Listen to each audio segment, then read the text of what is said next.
Hey everyone. So this week's topic is, am I trans enough? All you can do is be yourself. Um, the biggest point about being trans, at least in my opinion, is being comfortable with your own self and your own body, um, as identifying as a different um, gender than what your sex is, right?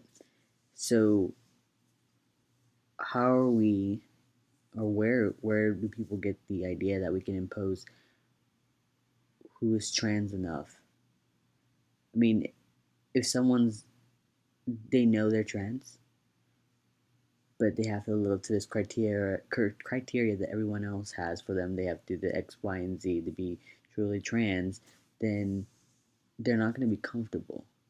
They're only going to be comfortable if they can transition their own way. And if they're not comfortable with how much they've done, then that's truly worse off than being trans enough, I believe. I don't know. I don't know if that necessarily makes sense, but my idea with the whole trans enough uh, idea and thing is there's not such thing as being trans enough. You are who you are, and that's all you can be. So yeah. Um, and if anyone ever gives you any slack for that or crap for it, you can tell them to fuck off. And excuse my language, but that's just the truth of it. Um, Tell them to go away, and because there's no point in fighting and trying to justify yourself, because you don't have to justify yourself. You don't have to justify yourself to anyone, because your life is your life.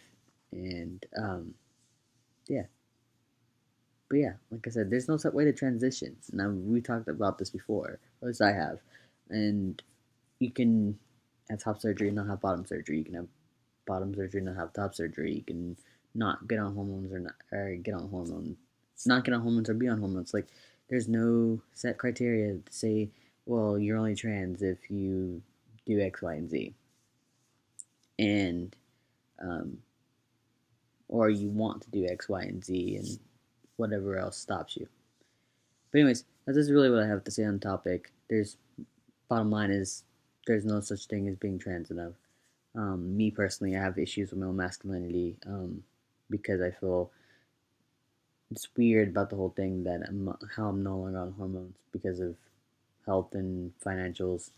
And I really want to have top surgery, but I haven't. But that's a personal thing. But I don't think that makes me not trans enough. I just think that this makes me have to deal with my own issues. And I know for a fact that one day I'll get to where my I get to my transition where I've done everything that I want to do or I'm comfortable with doing. Um, but what any of that, would that be 20 years down the road or 6 months down the road, none of that will ever determine whether or not I am trans enough. So yeah, I will catch y'all later. Bye.